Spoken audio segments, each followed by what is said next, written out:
ایک سوال آیا ہے قطر سے، کیا غیر مسلم باپ کو اکیلے چھوڑ کر مسلم آبادی میں جا سکتے ہیں جبکہ سماج میں ڈھیر ساری دقتیں ہیں؟ سوال کرنے والے ہیں ہارون گھیمرے، ضلع تنہو۔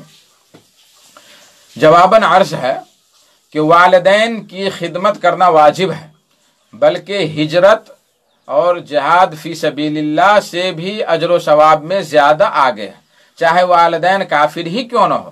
نبی کریم صلی اللہ علیہ وسلم نے ہجرت اور جہاد فی سبیل اللہ سے پہلے والدین کے ساتھ حسن سلوک کو بیان فرمایا۔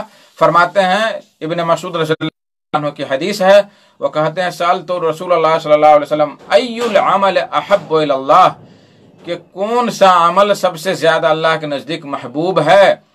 تو فرمایا الصلاۃ فی وقتہا، وقت پر مقررہ وقت جو ہے نماز کا، اس میں نماز ادا کرنا۔ قلت ثم ای، پھر میں نے کہا کہ پھر کون سا؟ فرمایا بر الوالدین، کہ والدین کے ساتھ حسن سلوک کرنا۔ قلت ثم ای، پھر میں نے کہا کہ پھر کون سا؟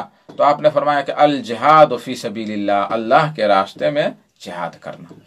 تو یہ بخاری 527، مسلم 85۔ تو یہ اس حدیث سے معلوم ہوا کہ جہاد فی سبیل اللہ سے بھی بڑھ کر والدین کے ساتھ حسن سلوک کرنا ہے۔ نیز اگر والدین گناہ اور معاصی کے کام کا حکم دے تو والدین کا حکم نہیں مانیں گے۔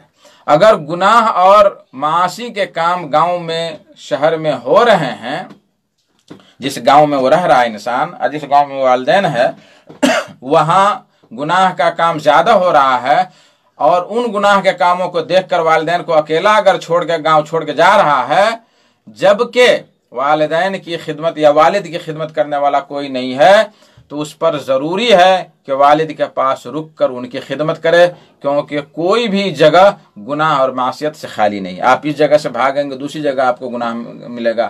بہتر ہے کہ آپ والدین کی خدمت کریں اور وہیں پہ گناہ سے بچیں اور نیک کام کریں۔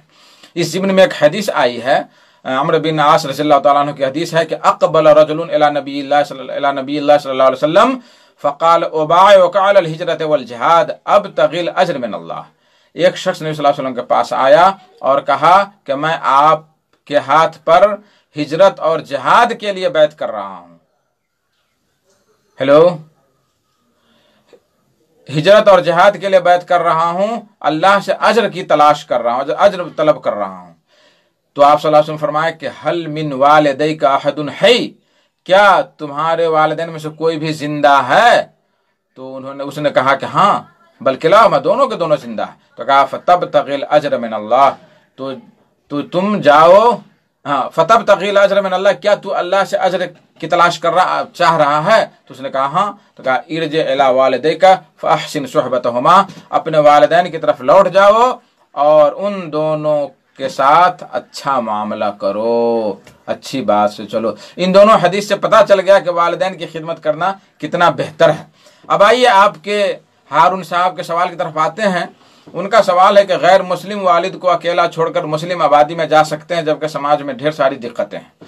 جواباً عرض ہے کہ اگر سماج میں ایسی دقت ہے جس سے آپ کو دین پر قائم رہنا مشکل ہو جائے، نہ نماز کی ادائیگی ممکن ہو، نہ ہی روزے رکھنا ممکن ہو، اسی طریقے سے جبراً ارتداد کا بھی خوف ہے، یعنی زبردستی آپ کو اسلام چھوڑنے پر مجبور کیا جا رہا ہو، تو ایسی صورت میں اگر والد گاؤں چھوڑ کر آپ کے ساتھ جانے کے لیے تیار نہیں ہیں تو ان کو سمجھا بجھا کر آپ گاؤں چھوڑ کر مسلم آبادی کی طرف ہجرت کر سکتے ہیں، تاکہ وہاں آپ بخوشی اپنے رب کی عبادت کر سکیں۔ لیکن اس صورت میں بھی ان کے ساتھ حسن سلوک جاری رکھیں، موبائل سے خبر خیریت معلوم کرتے رہیں، ان کے خرچ کے لیے پیسے وغیرہ بھیجتے رہیں، اور کبھی کبھی ملاقات بھی کرتے رہیں۔ اللہ عالم بالصواب۔ اللہ تعالی ہم سب کا حامی و ناصر ہو۔